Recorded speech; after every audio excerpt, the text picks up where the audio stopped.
Eh bien, bonjour à toutes et à tous. On en parle beaucoup sur les réseaux. Une récente révélation d'un cadre du Pentagone et une nouvelle étude remettent sur le devant de la scène Oumuamua. Retour sur ce très mystérieux objet. En 2017, le télescope d'Hawaï détecte un étrange bolide entré dans notre système solaire à une vitesse si élevée que les astrophysiciens déconcertés déclareront que c'est une première dans notre histoire, car cet objet ne peut provenir que d'un autre système stellaire. Ils le baptiseront Oumuamua, qui signifie l'éclaireur en hawaïen. Cet étrange objet était apparenté à la famille des comètes, puis astéroïdes, pour finir par objet interstellaire, même si beaucoup de scientifiques ont un penchant pour une comète, sauf qu'Oumuamua ne ressemble pas à ces objets habituellement observés car il n'a pas cette traînée lumineuse très spécifique formée par leur gigantesque halo de gaz et de poussière à l'approche du Soleil. Cet objet interstellaire, qui mesurerait, suivant les dernières estimations, entre 40 mètres de large et 400 mètres de long, étonne aussi par une grande brillance et variation de luminosité, donnant l'impression d'un objet métallique et bizarrement tournant sur lui-même en 7h30. Mais encore plus déconcertant, après avoir tourné autour du Soleil, cet objet va accélérer et s'écarter de la trajectoire prévue, propulsé par une mystérieuse force qui l'éjectera du système solaire. Les scientifiques en vont rester ébahis.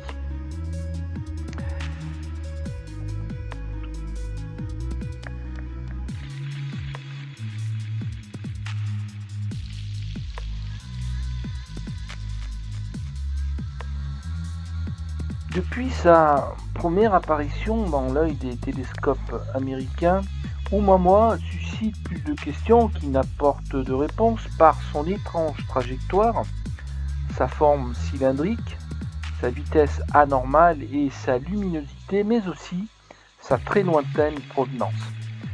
Cet objet interstellaire va devenir le plus mystérieux jamais observé. Alors, l'hypothèse d'un vaisseau extraterrestre est-elle possible? Eh bien, c'est ce qu'avait avancé à l'époque de l'observation Avi Loeb, spécialiste de la NASA, scientifique mondialement reconnu dans le domaine astrophysique, mathématiques et trous noirs, ancien directeur du département d'astronomie de la prestigieuse université d'Harvard, à Cambridge aux USA, aujourd'hui professeur d'astronomie et directeur de l'Institut de théorie et de calcul dans cette université. Autrement dit, une pointure dans ce domaine. Avi Loeb avait considéré que par sa vitesse, son mouvement, sa taille et sa forme, cet objet ne pouvait être une comète mais un vaisseau extraterrestre équipé d'une voile solaire comme dans cet exemple sur la photo, et sortira un livre très controversé en 2021 sur sa théorie intitulé Le premier signe d'une vie intelligente extraterrestre. Mais revenons aux récentes révélations. Dans un nouveau projet d'article scientifique daté du 7 mars 2023, le responsable du bureau des ovnis au département américain de la défense, le physicien Sean Kirkpatrick, ici à gauche, et Avi Loeb, avance la thèse extraterrestre quant à la provenance de Oumuamua. Dans leur théorie, les deux physiciens suggèrent que cet objet serait un vaisseau mère. Il faut noter le fait exceptionnel qu'un cadre du Pentagone évoque ouvertement l'hypothèse extraterrestre pour un objet. Les deux scientifiques justifient leur théorie par l'analyse de la trajectoire improbable de la masse de cet objet en mettant en évidence qu'en l'absence de force de gravité due à la présence d'autres objets massifs, un corps ne peut modifier son inertie, soit sa vitesse et trajectoire. Or, Oumuamua a au contraire accéléré, ce qui laisse supposer un moyen de propulsion. Dans ce très sérieux document rendu public, on peut lire aussi: cet objet interstellaire artificiel pourrait potentiellement être un vaisseau mère qui relâcherait de petites sondes durant son passage près de la Terre. Ces graines de pissenlit pourraient se détacher du vaisseau par la force gravitationnelle du Soleil ou par une capacité de manœuvre. Avec une conception appropriée, ces minuscules sondes pourraient atteindre la Terre ou d'autres planètes du système solaire à des fins d'exploration, tandis que le vaisseau mère passerait à moins d'une fraction de la distance Terre-Soleil, comme l'a fait Oumuamua. Les astronomes ne pourraient pas remarquer la pulvérisation des mini-sondes parce qu'elles ne reflètent pas suffisamment la lumière du Soleil pour que les télescopes d'études existants les remarquent.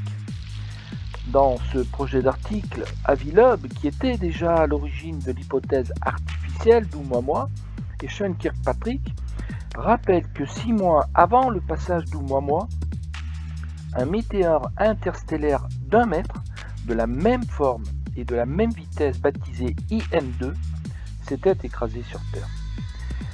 Les coïncidences entre certains paramètres orbitaux d'Oumuamua nous incitent à considérer la possibilité qu'un objet interstellaire artificiel puisse potentiellement être un engin parent qui libère de nombreuses petites sondes lors de son passage rapproché sur Terre. Une construction opérationnelle pas trop différente des missions de la NASA, poursuivent les auteurs, qui vont résumer leur théorie par cette conclusion. Oumuamua pourrait être une sonde totalement opérationnelle envoyée volontairement près de la Terre par une civilisation extraterrestre. Mais cette théorie extraterrestre sera démentie le même mois par 2 scientifiques plus sceptiques qui publieront un article le 23 mars 2023 dans la revue Nature. Jennifer Berkner, astrochimiste à l'Université de Californie, et Daryl Seligman de l'Université de Cornell penchent plutôt pour l'option la plus probante, d'après eux, qui serait planétissimale.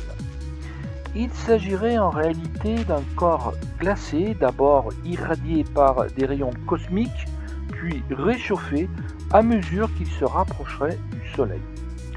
Ce passage de l'état glacé à l'état gazeux de son eau aurait permis de libérer de l'hydrogène, agissant comme un propulseur naturel en s'exfiltrant des minerais qu'il aurait envoyés sur une trajectoire inattendue. Quelle que soit l'origine d'Oumuamua, il s'agit d'un objet riche en eau, semblable à une comète. L'hydrogène piégé, c'est simplement l'explication la plus générique, concluront les auteurs de cet article dans Nature. Un autre scientifique, Marco Micheli, astronome à l'Agence spatiale européenne, dira lui aussi de ses travaux dans Nature qu'ils apportent sans doute la première explication, simple et réaliste, des particularités de cet objet. Mais ces dernières conclusions ne mettent pas d'accord tous les scientifiques, à commencer par Avi Loeb lui-même. L'ancien directeur du département d'astronomie de l'université de Harvard, interrogé par l'AFP, soit l'agence France Presse, sur cette étude dans Nature, affirmera que dire qu'une comète n'a pas de queue, c'est comme dire qu'un éléphant est un zèbre sans rayures. Et rappelle que la comète Deuzi-Borisov, le deuxième visiteur extérieur au système solaire repéré en 2019, avait une longue chevelure de poussière, comme on peut le constater sur cette photo. À cette affirmation, Jennifer Berkner répondra que si Oumuamua est dépourvue d'une longue chevelure, c'est probablement parce qu'elle est beaucoup plus petite que toutes les comètes observées jusqu'ici, y compris la Deuzi-Borisov repérée en 2019. Alors, moi, je trouve cette réponse étonnante car, selon les dernières estimations scientifiques que l'on a vues, Oumuamua mesurerait 40 mètres de large par 400 mètres de long et donc quelque chose ne colle pas. Le rapport du renseignement américain, souvenez-vous, sur les phénomènes aérospatiaux non identifiés, rendu public le 25 juin 2021, et qui recensait des incidents s'étant produits entre 2004 et 2021, mentionne certains cas qui, à ce jour, sont au-delà de nos capacités technologiques et défient toutes les lois de la physique fondamentale, selon les experts, comme par exemple les bancs que l'on voit frôler l'eau ou se déplaçant à des vitesses incroyables sur les vidéos de l'armée américaine. Le frottement de l'UAP avec l'air ou l'eau environnant devrait générer une boule de feu optique brillante, une coque d'ionisation et une queue impliquant des signatures radio. Or, il n'en est rien, explique le rapport. Il dit aussi que même s'il n'y a pas de preuve d'existence extraterrestre, ils ne peuvent écarter cette hypothèse. Alors, les petites sondes évoquées par le directeur du bureau des OVNI au département américain de la Défense, le physicien Sean Kirkpatrick, et Avi Loeb, dans leur projet d'article scientifique, seraient-elles une explication ? Un nouvel outil va peut-être trancher dans ce débat, affirme Jennifer Bertner. Le télescope Vera C. Rubin au Chili, qui rentrera en fonction à 2025, devrait permettre de détecter de nombreuses nouvelles comètes à l'intérieur comme à l'extérieur du système solaire. Si les plus petites montrent des signes de libération d'hydrogène emprisonné et non pas de longues chevelures comme Oumuamua, cela confirmera notre théorie sur l'hypothèse non extraterrestre de cet objet. Quant à la possibilité d'une vie intelligente extraterrestre, tout dépend du niveau de preuve exigé pour l'invoquer, poursuit-elle. Nous ne saurons jamais avec certitude ce qu'était Oumuamua, nous avons perdu notre chance, mais pour l'instant, je pense que nous apportons une explication non extraterrestre convaincante, dira-t-elle. Alors, rendez-vous à partir de 2025 pour espérer avoir une explication sur ce très mystérieux objet interstellaire. Cette vidéo est terminée, je vous dis à bientôt dans une nouvelle.